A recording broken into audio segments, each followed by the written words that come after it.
안녕하세요. 기쁜 인생 힐링 사주의 뱃쌤입니다. 오늘은 성명학에 대해 알아보겠습니다. 아이가 태어나면 가장 먼저 하는 일이 아이의 이름을 짓는 것이고, 개인 사업을 하거나 회사를 차릴 때도 중요한 일 중에 하나가 상호를 짓는 것입니다. 또한 일이 잘 안 풀릴 때면 내 이름이 안 좋아서 그런가 하는 생각을 하기도 하죠.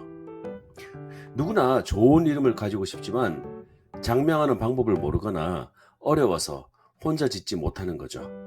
전문가에게 부탁하고 싶기도 하지만 장명하는 원리를 모르고 물어봐도 속 시원하게 가르쳐주지 않으니 마치 헛돈 쓰는 것 같아서 항상 찝찝한 마음이 있기도 했습니다.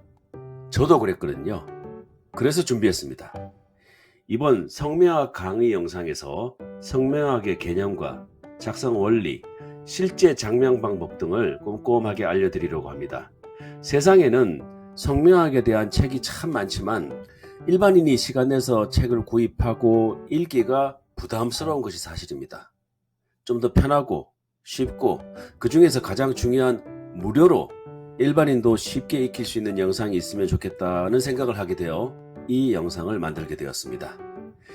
이 영상을 보시는 모든 분들이 좋은 이름을 가질 수 있으면 좋겠습니다. 장명에 대한 원리를 이해하고 최소한 내 이름이 나에게 맞는지 좋은 이름인지라도 알 수 있는 기회가 될 수 있으면 좋겠습니다. 오늘의 영상은 제1강 성명학이란 제목으로 이름이란 것에서부터 성명학의 기본 개념에 대해 알아보도록 하겠습니다. 자, 시작해 보시죠. 1. 이름이란 무엇인가? 먼저 이름에 대한 개념을 정의해 보죠. 이름이라고 보통 얘기하는 것은 성과 이름을 합한 명칭입니다. 성은 같은 피를 가진 한 집안을 대표하는 칭호로 가계의 이름입니다. 홍길동이라는 이름에 홍이 성이고 보통 씨를 붙입니다. 이름은 각 개인을 가리키는 칭호로 개인의 이름입니다. 홍길동이라는 이름에서 길동을 가리키죠. 2. 이름에 대한 명언 모음. 이름을 오래전부터 얼마나 중요하게 여겼는지를 보여주는 한 단면이라서 이름에 대한 명언들을 모아보았습니다. 말이 씨가 된다, 이름값을 한다. 한국 속담이고요. 호랑이는 죽어서 가죽을 남기고 사람은 죽어서 이름을 남긴다. 우리나라 속담이죠. 이름에 모든 것이 담겨 있다. 명전기성, 불가. 이름은 천만년을 간다. 유명천추, 주자. 몸과 이름은 하나다. 명체분리, 유가. 이름이 바르면 모든 일이 순조롭다. 정명순행, 공자. 아름다운 이름이 보배로운 기름보다 낫다. 성경 전도서 7장 1절. 이름보다 더 소중한 것은 없다. 탈무드. 좋은 이름을 가진 자는 인생의 반은 성공한 것이다. 독일. 이 세상에서 가장 아름다운 말은 자기 이름 세자이다. 데일 카네기. 물론 이 영상을 보고 계신 분들도 이름이 중요하다는 것은 당연히 잘 알고 계시겠죠. 3. 이름의 의미. 이름은 부르기 좋고 듣기 좋아야 한다. 이름을 불러서 이상한 느낌을 줄 때에는 운세를 하락시키고 사회생활을 하는데 따돌림을 당하고 많은 고생을 하게 됩니다. 예를 들어 날생자와 일만 만자로 생만이라고 하면 많이 낳는다는 뜻으로 좋습니다. 그런데 성씨가 고시면 고생만이 되어 평생 동안 고생만 한다는 그런 의미가 되어버립니다. 또 다른 이름으로 다스릴 치, 나라국, 즉 나라를 다스린다는 의미의 치국이라는 이름도 김씨성을 만나면 김치국으로 이상해집니다. 남성의 이름은 남성답게, 여성의 이름은 여성답게 지어야 합니다. 남성의 이름을 여성답게 지으면 남녀 성별이 뒤바뀐 느낌을 주어 좋지 않고 사회생활을 하는데 박력이 없고 무능해지고 시작만 잘하고 끝맺음을 못하고 평생 동안 고달프고 고생이 많게 됩니다. 남성의 이름은 인정이 많고 의젓하면서 정중해야 하고 여성의 이름은 명랑하고 경쾌하며 부드럽고 따뜻한 느낌을 주는 것이 좋겠습니다. 이름은 품위와 무게가 있어야 합니다. 옛날에는 이름을 천하게 지어야 장수하고 잘 산다고 해서 쇠돌이니 개똥이니 하면서 짓기도 했고 아들을 낳고 싶은데 내리 딸만 계속해서 낳게 되면서 아들 낳을 욕심에 또 딸이 태어나면 딸마기, 막다리, 말순이라고도 하였습니다. 그러나 이런 이름을 가진 사람이 장수하고 잘 살고 사회적으로 출세한 경우는 매우 드물고 대중으로부터 따돌림 당하기가 쉽고 좋은 일보다 나쁜 일이 더 많았습니다. 만물의 영장인 우리 거룩한 사람의 이름을 어찌 이런 식으로 지어야 되겠습니까? 출세는커녕 운이 기울어져 퇴보하는 인생을 걷게 되겠죠. 그러므로 이름이란 품이 있고 무게가 있어야 운이 열리고 여러 사람으로부터 존경을 받고 출세를 하게 됩니다. 이름이 인생의 운명을 좌우한다. 우리가 사용하는 말에는 듣기 좋은 말과 듣기 싫은 말이 있습니다. 듣기 좋은 말을 할 때는 말하는 쪽이나 듣는 쪽 모두 기분이 좋고 새로운 희망과 소망이 샘물처럼 솟아나와 무슨 일을 하여도 뜻대로 이루어지지만 기분 나쁜 말을 할 때에는 말하는 쪽이나 듣는 쪽 모두 기분이 나쁘게 되어 무슨 일을 하여도 이루어지지 않습니다. 우리가 보통 하는 말에는 기와 에너지가 흐르고 있는데 좋은 말을 할 때에는 행운의 기와 화합의 에너지가 우리 몸속에 있는 전기와 상생되어 마음이 상쾌해지면서 좋은 반응이 와서 무슨 일을 하여도 잘 풀리고 행운의 길로 유도가 될 수 있지만 나쁜 말을 할 때에는 악한 기와 에너지가 방출되어 우리 몸속의 전기와 상극작용을 하면서 대화의 파문이 일고 어떤 일을 하여도 실패하게 됩니다.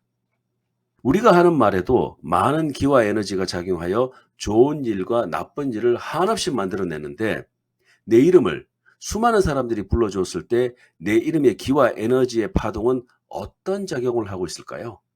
좋은 이름은 좋은 작용을 하고 나쁜 이름은 나쁜 작용을 하게 됩니다.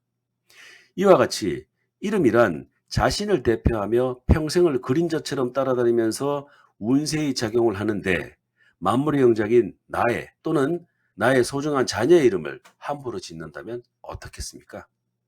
이름이 그냥 부르는 호칭을 넘어 우리를 지혜롭게 만들어주고 삶을 풍요롭게 할 뿐 아니라 꿈과 희망을 이루어지는 그런 존재가 바로 이름이지 않을까요? 사실 이름은 자기 자신이 가장 많이 듣습니다. 흉한 이름을 자주 듣는다는 것은 부정적인 낙인이 되는 스티그마 효과를 가져올 수 있습니다.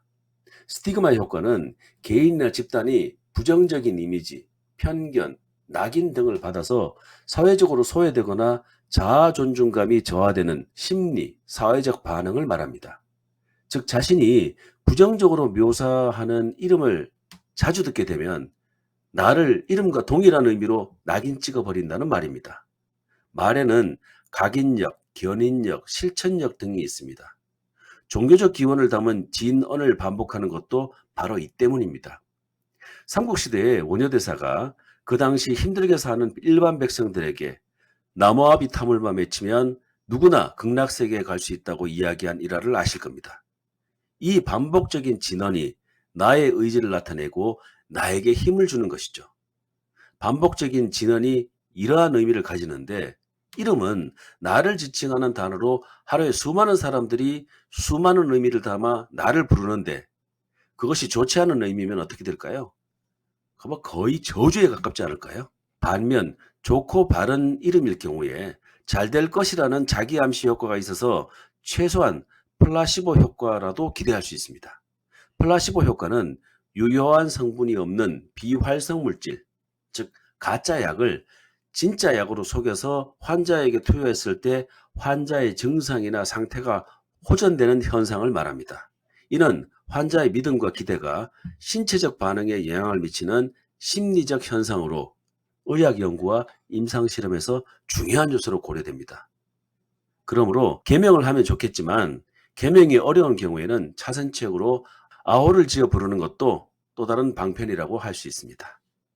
4. 올바른 장명법. 올바른 이름을 짓는 방법은 장명하려는 사람의 생년 월 일시를 기준으로 사주상 용신에 해당하는 오행을 장명할 때 배합하고 사주상 부족한 오행을 도와주는 오행을 많이 참작하는 것이라고 볼 수 있습니다. 시중에 정말 많은 장명 관련 책과 강의가 있지만 대부분이 장명 시의 중점사항이 무엇보다 생년 월 일시의 근본을 두고 생년 월 일시에서 지나친 것은 줄여주고 부족한 것은 채워주는 즉 무엇을 원하고 있는지 그 원하는 부분을 성명에 채워주는 것이라고 보면 틀림없습니다. 예를 들어 생년월일시에서 나무의 전기를 받고 태어났다면 나무는 영양분이 많고 촉촉한 흙에 튼튼하고 깊게 뿌리를 내리고 그 흙에서 충분한 물을 흡수하고 하늘에는 태양이 있어서 따뜻한 햇빛을 받으면서 광합성을 통해 잎과 꽃이 피어 좋은 열매를 맺을 때 나무는 재구실을 한다고 봅니다. 만약 생년월일시에서 물이 없다면 나무는 재구실을 못하고 말라 죽고 말겠죠. 생년월일시에 없는 물을 성명에서 보충하여 주면 생년월일시와 이름과 좋은 연관성이 이루어지면서 부족한 것을 채우니 좋은 운세로 발전하게 됩니다. 그러므로 이름은 반드시 생년월일시에 즉 사주의 근본을 두고 지어져야 합니다. 예를 들어 음력 4월, 5월, 6월에 태어난 사람은 화가 왕한 계절입니다. 그래서 사주에 화가 많으니 화를 식혀주는 물이 있거나 만약 사주에 물이 있지만 힘이 약하다면 그 물의 힘을 북돋우어주는 금이 있거나 물과 금이 없으면 화의 힘을 빼주는 화생토의 이치로 설기시켜주는 토라도 있어야 합니다. 그래서 화를 식혀주는 수가 필요하고 성명에 수나 금변에 해당하는 글자나 수에 해당하는 글자를 사용하고 수금에 해당하는 글자가 없을 때는 토변에 해당하는 글자라도 대용하여 화기를 뽑아내야 합니다. 즉 오행의 상생상극의 원리에 따라 생년월일시의 어느 오행이 태왕하면 그 태왕한 기를 설기시켜서 뽑아내든지 극을 해서 줄여주는 것이 좋습니다. 그러므로 성명과 생년월일시가 조화를 이루는 것이 가장 중요합니다. 5. 좋은 이름은 어떤 것인가? 장명법이 여러 가지로 구구하지만 대체로 아래의 내용이 조안점이 됩니다. 첫째, 생년월일시와 조화가 이루어져야 하고, 둘째, 천지만물의 근원인 음양과 오행이 서로 조화를 이루어야 합니다. 셋째, 생년월일시에서 부족한 부분을 오행으로 채워주고, 넷째, 음영오행이 서로 상생되어야 합니다. 다섯째, 글자의 뜻이 좋으면서 생년월일시와 맞아 주어야 합니다. 여섯째, 원격, 형격, 이격, 정격의 수리가 전부 좋아야 합니다. 일곱째, 시대 감각에 맞으면서 부르기도 좋고 듣기도 좋고 쓰기도 쉽고 알기 쉬워야 합니다. 이런 여러 가지 조건이 부합되었을 때 좋은 이름이 됩니다. 그럼 나쁜 이름은 어떨까요? 나쁜 이름은 이와 반대로 다음과 같습니다. 첫째, 생년월일시와 관계없이 임의로 장명하여 생년월일시와 조화를 이루지 못한 이름. 둘째, 음양의 조화를 이루지 못한 이름. 셋째, 오행의 뿌리, 꽃, 열매가 상극이 되는 이름. 넷째, 부르기 어색하고 놀림을 당하는 이름.